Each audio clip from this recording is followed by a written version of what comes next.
Welcome to the record. I'm Mark Maxwell. Thank you for joining us. We are watching the shifting political ground across the country. Term election results scattered what Republican dreams were of a red wedges in key leadership positions in Illinois politics, and House Republicans in Congress decided to move on from the Minority Leader Kevin McCarthy.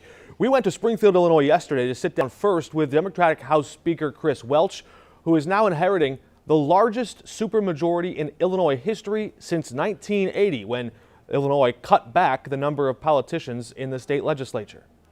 Right before the election, a few months before the election, one of the last things we heard from you on the record was that Democrats were bracing to sustain some losses in a red wave.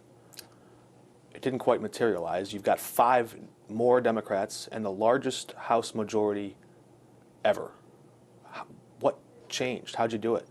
Well, we knew a red wave was very possible this year. History was not on our side, but we've broken trends in Illinois before, and I knew that we could break the trends again, and the only way to do that was to do the work. That work started over a year ago. It started with having good candidates. Our incumbents had great records. Our candidates were excellent candidates that we recruited, and they did the work. They inspired their volunteers to get out there and knock on doors. They worked harder than their opponents, and our message resonated with voters. Certainly, our economic message resonated with voters, but the Dobbs decision was monumental. It was huge here in Illinois, and that really helped Democrats. Republicans questioned that logic, or that because they said, well, in Illinois, there's a constitution, or there's the closest thing to a guaranteed right for abortion in Illinois, maybe more abortion protections anywhere than anywhere else in the state, or in the country rather.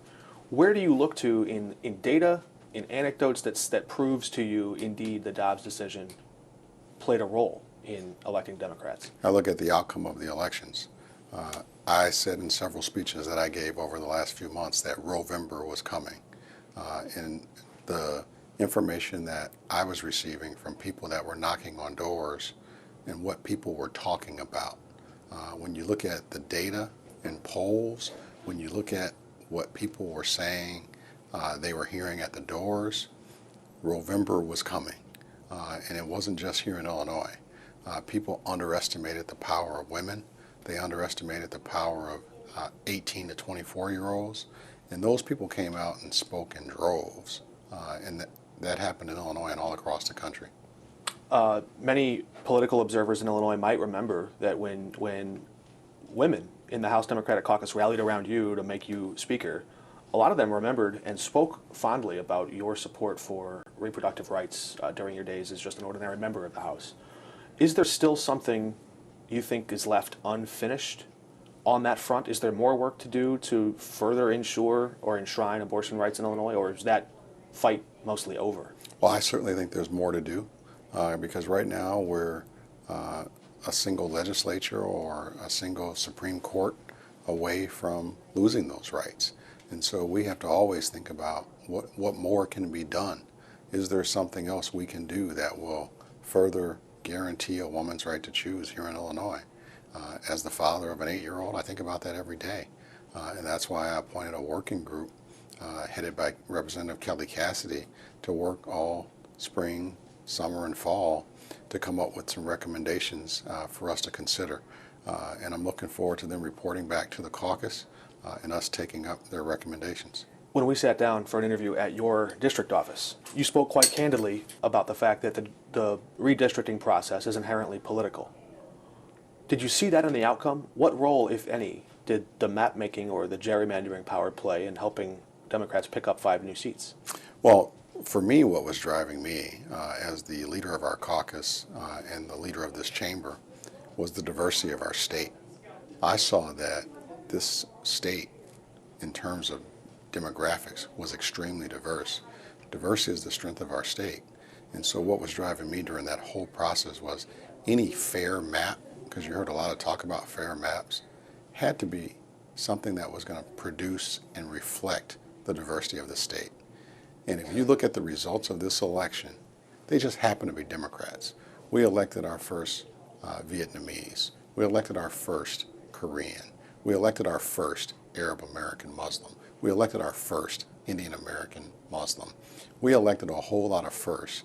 And our caucus today looks a lot more like America and a lot more like Illinois because those maps produced diversity. And I think that we did a pretty good job. Do you have any regrets around how the district represented formerly by LaToya Greenwood was drawn? Well, I got to say, I have regrets that we lost Leader Greenwood because she's a dynamic member of the House, a dynamic member of my leadership team, but it's certainly reflective of how that area is changing. We got to do the work to change it back. We got to go knock on doors and listen to people and see if we can address their concerns. But right now, the data says that area is changing, and our message didn't resonate with them. Republicans hammered Democrats on concerns of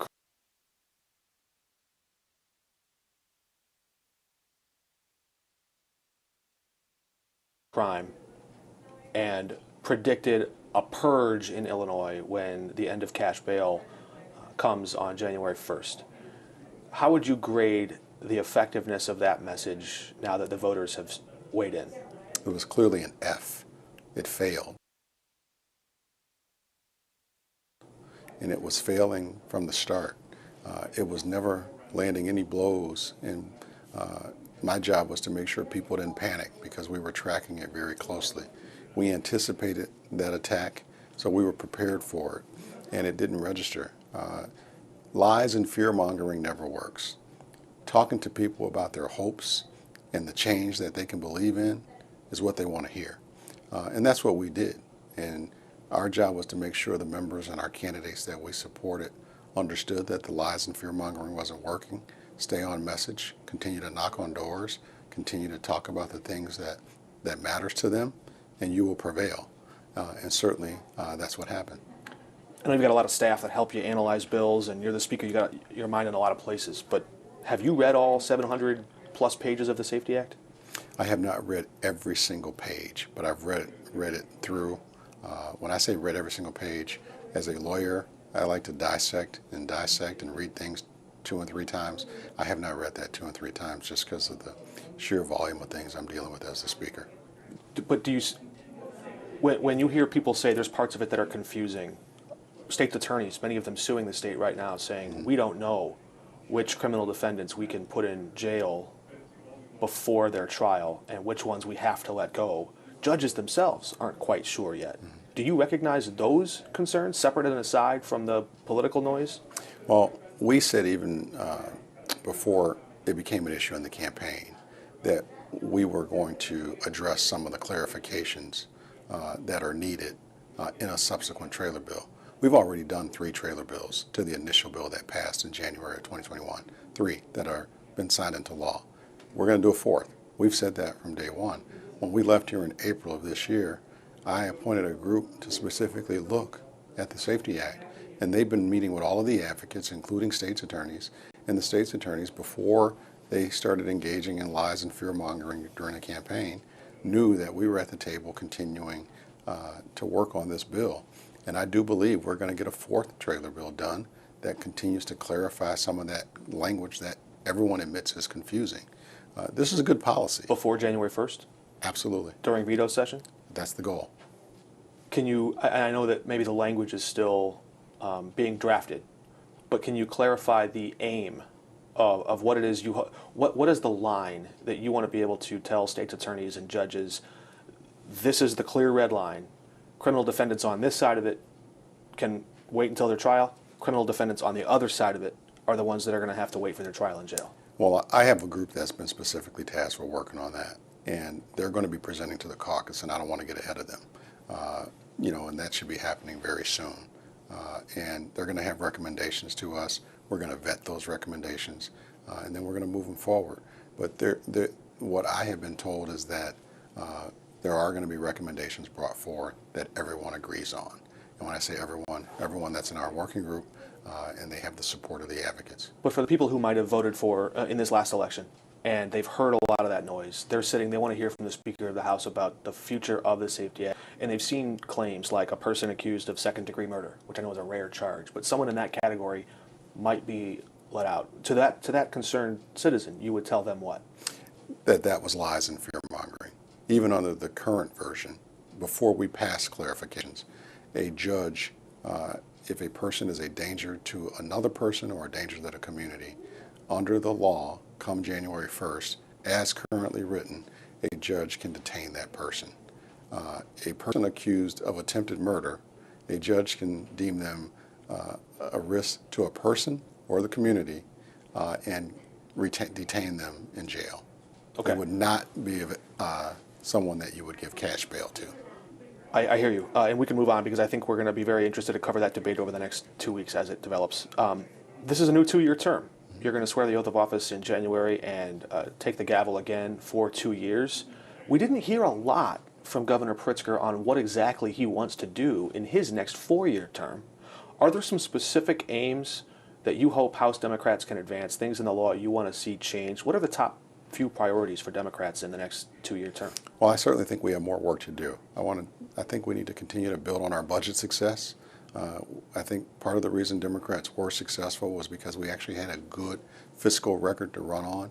We have to continue to build on that. I think if you look at the working groups that we've put in place, there's going to be some things that come out of those working groups that help set our priorities. There's more to do on women's reproductive health. There's more to do when it comes to gun control and common sense gun laws.